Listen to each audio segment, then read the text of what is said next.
Welcome to Cover to Cover Book Beats. I'm your host, Roger Nichols. This is author interview number 878, and we've got a first for you today. We're talking to one of our favorite authors about not one, not two, but three books in her latest series. Our guest is N.L. Holmes, who I think can accurately be described as a polymath. That is a person with expertise in multiple subjects. In her case, that includes, and I won't get all of them, but earning a PhD in classical and Near Eastern archaeology, serving as a teacher, artist, antiques dealer, and for 20 years as a nun. And for fun, she gardens, weaves, and plays the violin.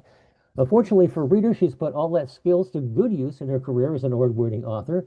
So far, her novels have developed into two main and one spin-off series, The Empire at Twilight, set in 13th century BCE, and The Lord Hani Mysteries, specifically with the rule of Akhenaten. More recently, she's been working on a subset of Lord Hani Mysteries, the Lord Hani's Daughter Mysteries. Back in 2023, we interviewed her about the first in the series, Flowers of Evil. Today, we'll be talking about the next three in the series, Web of Evil, Wheel of Evil, and Melody of Evil. We're very pleased to welcome back N.L. Nikki Holmes. Welcome. Thank you very much for having me back. You've been busy since we last spoke. You put out books two and three last year and Melody of Evil, the fourth in the series earlier this year. Are you a driven writer? Do you have to write? I don't think so. I used to be a driven artist, but Mhm. I found out I could slake my thirst for creativity in other ways. So it's I don't even write every day. I just, Yeah. as I get around to it. That's it's interesting because some of the authors I talk to say they can't go a day without writing. It's very interesting to Not me. me. So, what was it at some point that you said, "Hey, I really am an author"? What was that magic moment? That's hard to say. I kind of have a, what do you call it? A the fraudulent syndrome. What is it? The Oh, imposter syndrome. I still okay. feel like I'm not trained to do this. I'm just sort of doing it on the wing. But I guess after publishing 15 novels, you're a writer. If you 15 write, years. you're a writer. Yeah, you are there. And I'm curious about what was it that happened in the uh, Lord Honey series that you said, "Hey, this daughter is going to make an interesting spin-off character." I don't think there was any particular moment. It's just, in the course of the six books of the Lord Honey series, we see Nefret growing from a 7-year-old to a grown woman. And I'd always liked her, kind of maybe invested a little of myself in her. And I felt she was old enough at that point to carry her own stories. It was obvious she was itching to get into the plot earlier, so so I gave her own series, and we still see her growing up a little. I think she's getting a little more mature. Yeah. Well, I think it's really brilliant in making her a physician, or Sunet, if I'm pronouncing it correctly.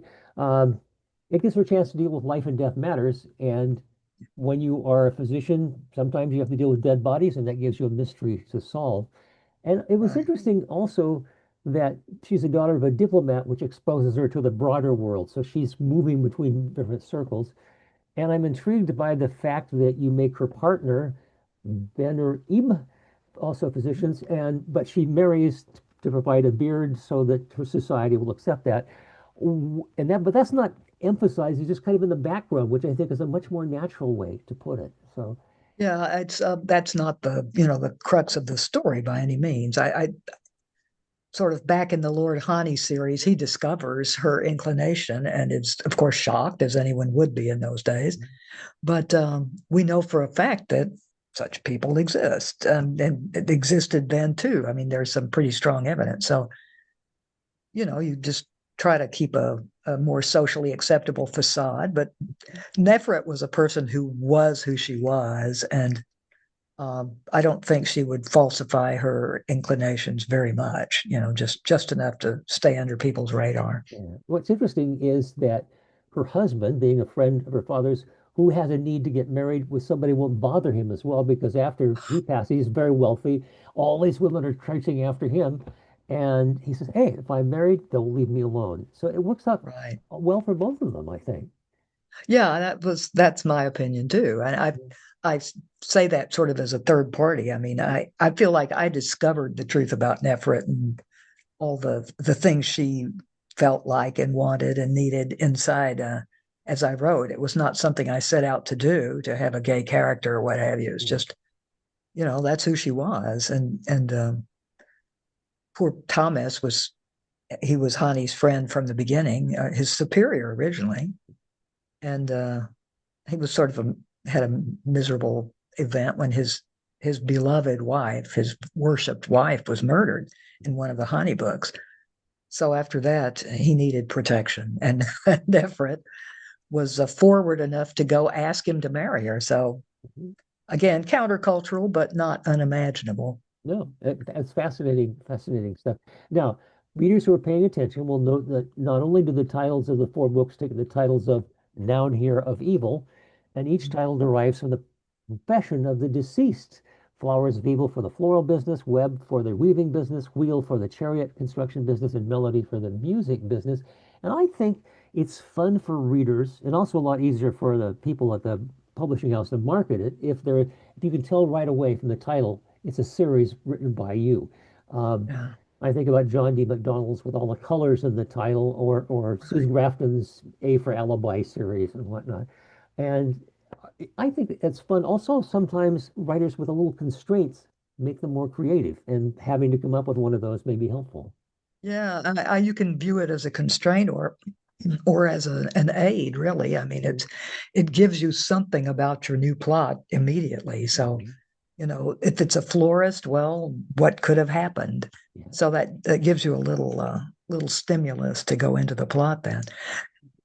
Mhm. And again, I'm going to bounce all over the place because I'm going to cover three books here.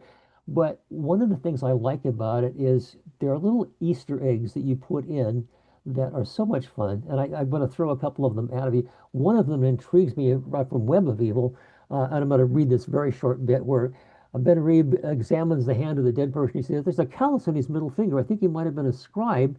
And then Neferet's mother says, "Not a very high position. His kilt isn't especially fine linen." This is Sherlockian. This is right out of Sherlock Holmes and Watson there. I love that. Well, it was fun tackling a kind of a Sherlockian mystery set in a pre-technological society. That spared me from having to learn about fingerprinting and DNA sequencing and things like that. So they only had what they could see and smell and touch to go on. And there too, I think being a doctor is helpful to Nefret. She's sensitized to certain things. Nefret and Benner have both certain things that just the average person might not observe. But yeah, they're kind of following in the footsteps of Sherlock Holmes. And I will say this, just because people have asked me about it before. I did not take the name Holmes as a reference to Sherlock. That really is my maiden name. So That was my next question, as you probably guessed right there. other Um, people have thought of that too. but it is a nice echo on that. I also want to pull out the fact that you do humor in it, not a lot, just enough to be the mustard in the sandwich, as it were.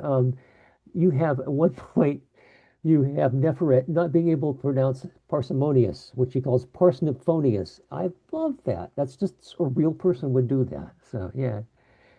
Yeah, I've tried to inject a little humor, but mostly, as I say, it's the characters themselves who provide this. For example, her grandfather, who's kind of a would-be helper in these cases, he's a humorous guy, sort of wisecracking, and I think a little humor in a light, cozy mystery like this is fun. I don't even want it to be too serious. Yeah. And I think this is something I was going to mention to you in reading now for several of your books. I noticed the difference in the original one, which is one of the Hittite Empire. This is the great sweep of kingdoms and power back. It's kind of a Game of Thrones in that era. And this is a lot, as you put it, a cozy mystery, smaller cast, uh, and I think the writing is doesn't have to be so grand. You don't have to do much world building in it. You can just concentrate on Right. that. And it flows very, very quickly. So, Good. I'm glad to hear that. Yeah, that there is a definite difference in language and voice. And some people have complained about that because they want more honey books, kind of in their head. But I think Nefret is not her father. I mean, she's a much more simple and out there person. She doesn't have that diplomatic sense that he does, and nor is she in a position to be dealing with the great scheme of things. She's just keeping her nose to the local ground. And Yeah. I'm kind of, as an amateur, really, someone who's inserted herself into law enforcement in a way, is trying to solve cases. And that's, that's the cozy mystery setup. So I've tried to observe that, even though it's a historical novel, too. Well, I think one of the things that one of the small bits that I enjoy is Muti, the 13-year-old with attitude, who was probably a younger Neferet at this point. Yeah, yeah, I think we can safely say they're a lot alike, which explains some of their clashing. One of the things that I also find interesting is Maya, her father, Honey's secretary. Now, Maya is the Hindu goddess of illusion, and Maya is a dwarf, but he's big Ah, in other ways. So I'm just wondering if that was intentional or just subconsciously you did that. no, I mean, that's simply a very common Egyptian masculine name. Mhm. In fact, Lord Thomas goes by Maya officially because that's a nickname for anything with a mess on the end like that. Uh-huh. Almond mess in the case of Maya, the son-in-law there. Mhm. So No, he was a fun character to write. I mean, he figured more largely in the Hani mysteries, right. where he's the secretary of Hani, but also his son-in-law, and so he shows up now and then in these mysteries, but it doesn't have a huge role. But he's you could call him as a small part. That would be a pun, and I apologize for that in advance to every little person out there. But it was nice to see. One of the things that's nice about it is people don't get horribly alarmed at things. There are scary parts of it, but there's not a lot of angst in this. And Yeah, I'm wondering, and it just occurred to me, I didn't think of it this way, but these are great YA novels here that have access characters that you can get through in terms of Mutai and also grown up more and different. I don't know if it's marketed that way or not, but I think that's a potential market addition to what you're doing. I would think so. I mean, I've written them sort of in the head of Nefret, and she's a young person. I mean, she's in her 20s, but a little immature in some ways. So yeah, I don't see why a teenager or a young adult Mhm. wouldn't find them fun if they have any interest whatever in Egypt. What some of the background of the stories? I was reading, I like second or the third of the three I was reading, and I kept saying, "Well, you're talking about cicadas a lot." And wait a minute, there are no mechanical noises in that era. Yes, yes. There's no motors. There are no electronic buzzing. It's all natural sounds. And I thought that was an awakening moment for me. It only took me three books to get into that, but it's a beautifully natural part. Yeah, this is something I've thought about a lot, and it maybe because I live in the country and it's, Mhm. it's much more silent than Mhm. it would be when I've lived in the city. So I'm aware of that, how quiet life in the past would have been with no traffic, as you say, Mhm. no electrical noises, no clanging of streetcars or what have you. You hear people's footsteps, their bare footsteps on the earth, and you hear insects and trees rustling and things, and that's part of that wayback machine that that the world building creates for the reader Yeah. if they let themselves think about it as you have. I also wanted to ask about this because at one point in one of the books it says they probably don't work so late on weeknights, and that do the Egyptians have weekends? I have no They idea. did. They Oh, did. They had a 10-day week with okay. a 2-day weekend at the end of it, which is kind of interesting, I think. Yeah. People weren't expected to, work 10 days a week, that's for sure. Wow, very interesting. Well, I guess we can't rewrite the Beatles song to say 10 days a week, but that's interesting. Yeah. Also, as a numismatist, I was interested to see you use piles of bronze scraps used for money, but also all kinds of exchange for goods, grain, and whatnot. But I'm just thinking that's interesting to see. I'm wondering when the first Egyptian coins were actually put out. It was in the fourth or fifth century BC, and it Yeah. was due to the fact that they were hiring Greek mercenaries and needed to pay them in coin because that's what the Greeks were using. So Yeah. They themselves at no point used money. It was a metal standard. They had by weight, rings, big rings of silver, bronze, or gold. That Mhm. was used sort of as the standard, but people didn't often exchange those things or carry them around. Mhm. it was little bits and shavings and plus barter, as you say, whatever you had on you that might be desirable to the person you wanted to buy something from. Yeah. Um, Again, I was delighted about, I'm not going to pronounce this right, Kenyat, Papa's pet heron. Well, you don't think of that in modern U.S. these days. I'm sorry, I didn't catch the name. Oh, oh, I oh, myself didn't catch it. the pet heron is not something that we would have these days, though people do have birds, but Oh yes, the pet heron. Yeah, yeah, they did. We see pictures of them in wall paintings of various kinds, showing home life, the idealized home life of the afterworld. So the heron or Bennu bird also had a kind of a symbolic value. It symbolized the blessed soul, and so it was like the image of the happy life that you would lead in the afterworld. And so it would have been nice to have a pet bird like that. We see those also in Greek vases as a pet. ah, So it must have been relatively common. interesting, interesting indeed. When we talk about changes between now and then, we had to have small birds, Yeah. parakeets and parrots and whatnot instead of the large ones. But there are people that do have other ones.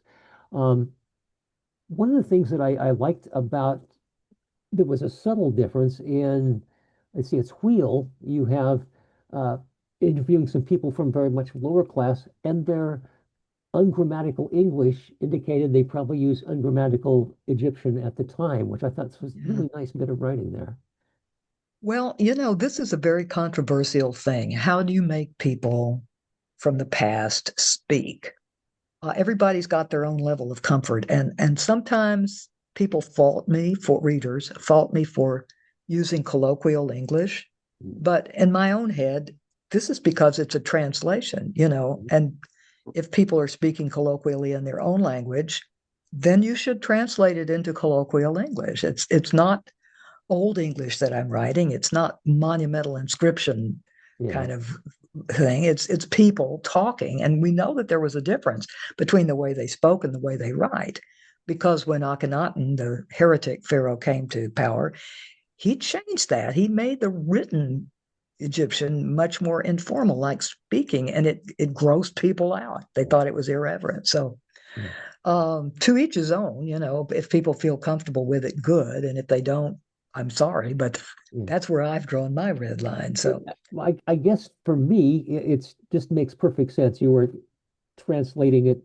transparently for the way that they would speak, because otherwise, they're not speaking in English anyway. So, no, yeah, exactly. yeah, Yeah. interesting. And nor are they speaking in 14th century English. It's modern English. Yeah, So you don't want to have a lot of anachronisms in there. yeah, That doesn't feel right. But you do have to translate expressions and things with understandable modern expressions. So as I say, it's not written in stone how you do this. It's everybody's comfort level at work here. yeah.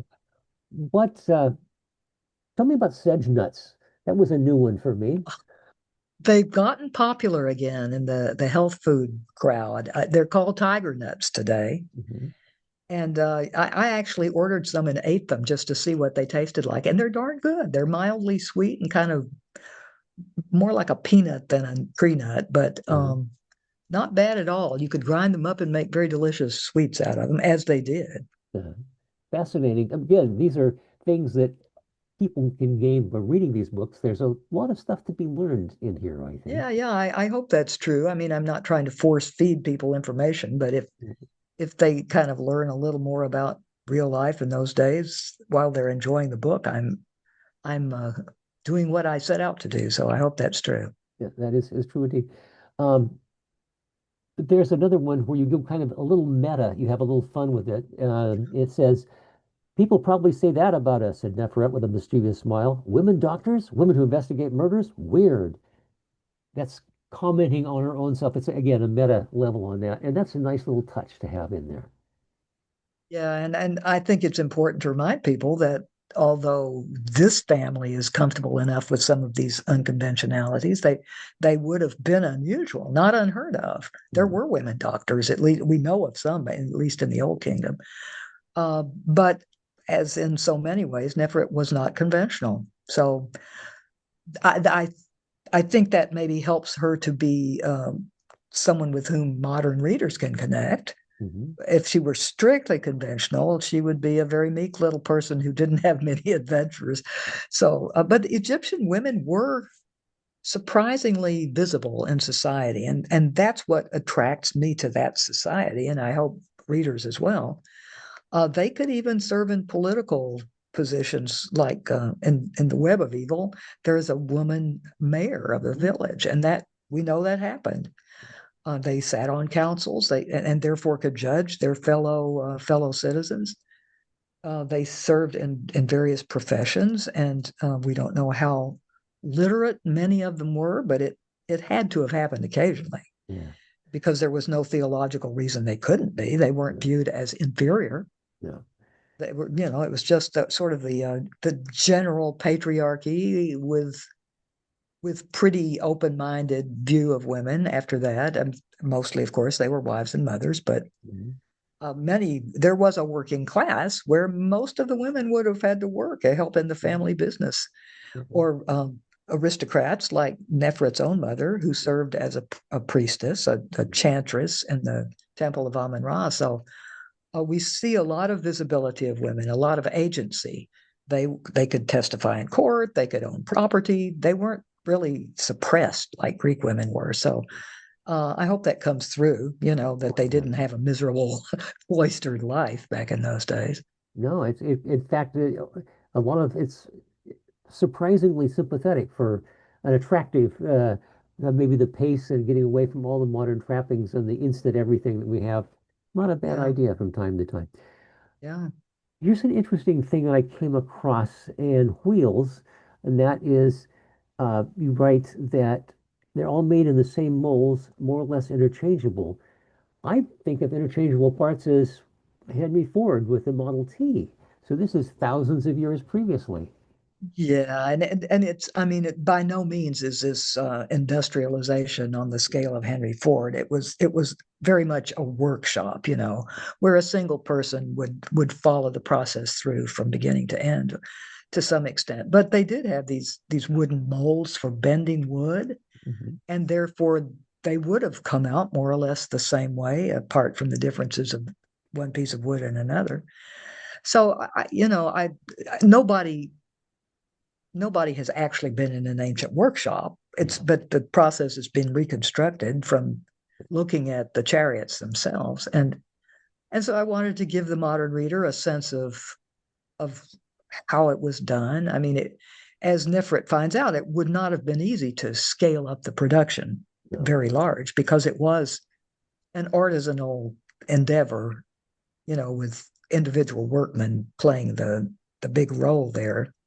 Uh, but on a small, simple level, you could say there was technology at work. I mean, Mhm. bending wood is a pretty sophisticated process, considering, It's counterintuitive. and they did But it. yeah, yeah, exactly. Um, there's a lot of stuff like that in it that, again, I love the fact that you're giving me new stuff to think about. I love that. I also, you gave me a few new words, and I'm going to find my, yeah, uh, apotropaic, the power to avert Ah, mental influences. I've never yes. I heard of hope them. this isn't too arcane. It means to keep away evil spirits. It's a Mhm. Greek word, of course, but it's English too. To keep away evil spirits. So, making the sign of the evil eye, or, the sign of the cross or something to keep away the evil spirits has been a constant in many, if not most cultures, even today, I think, in many parts of the world. So Yeah. they certainly would have had gestures like that. And we don't know what they were because they aren't showed on wall paintings. which are set in the happy hereafter when you don't need to keep away evil spirits. So that's something to keep in mind. But I think it's plausible to suggest that they did do these gestures. Hmm. They certainly believed in evil spirits.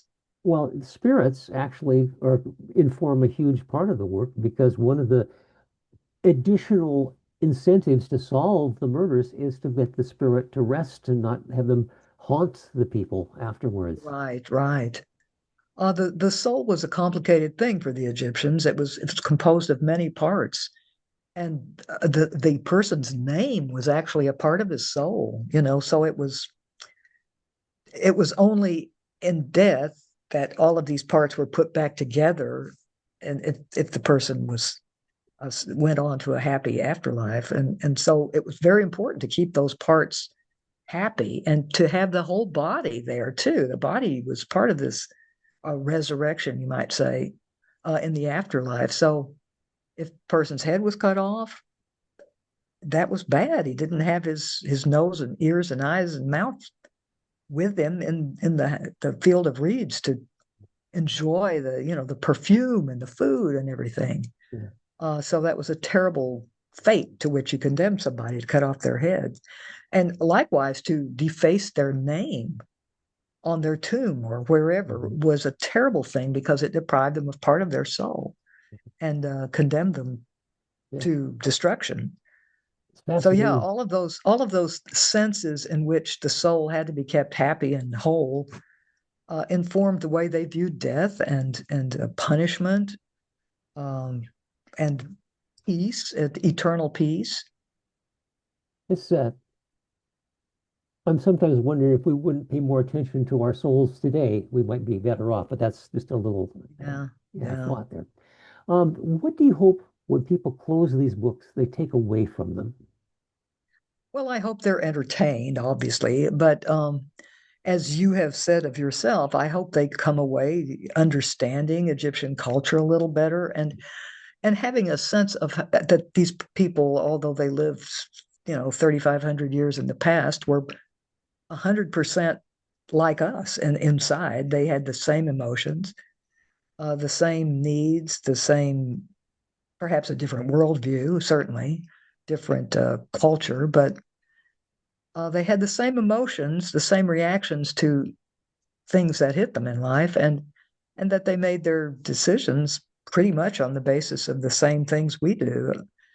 That they are totally comprehensible. Now there are scholars, and I have a friend who's an art historian, who thinks that people, even as recently as the 18th century, were very different than us, and we can never really understand them. But I don't agree with that. So it's, you know, with the understanding there are two different schools on this. I would say we're better off thinking of them as like us, Mhm. and that makes history comprehensible. It makes the decisions they made much more comprehensible, and it also brings us closer to them.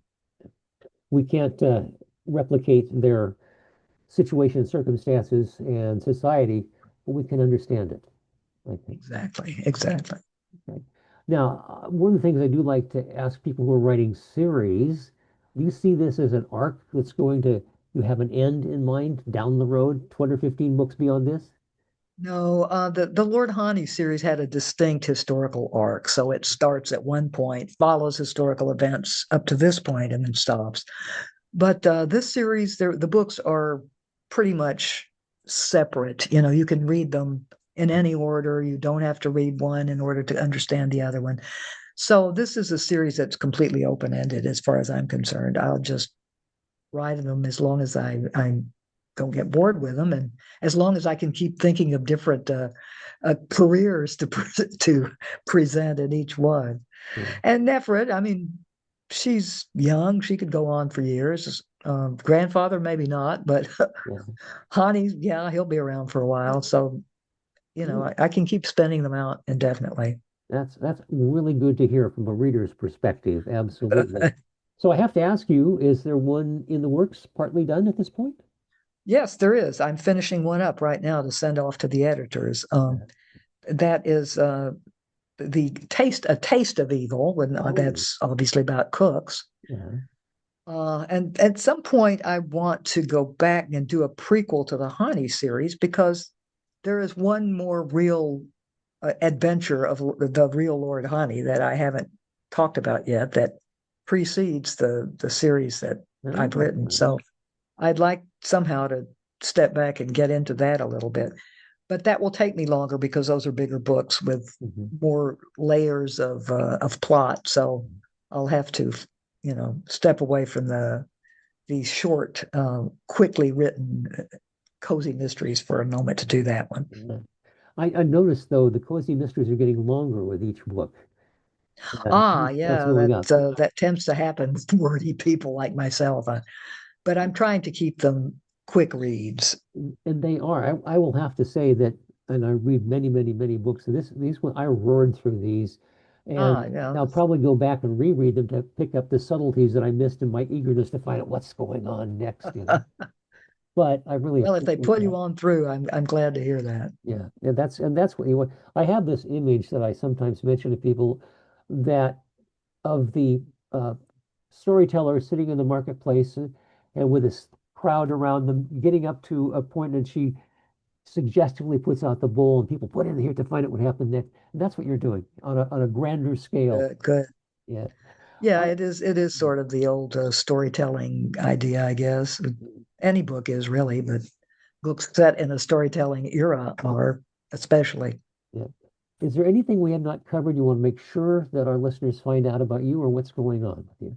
I can't think of anything we haven't talked about. I will just invite everybody to visit my website, www.nlholmes.com. And if you're interested in sort of backstage information and snippets from upcoming books, I might get on my newsletter list and have a chance at winning a book certificate every every month.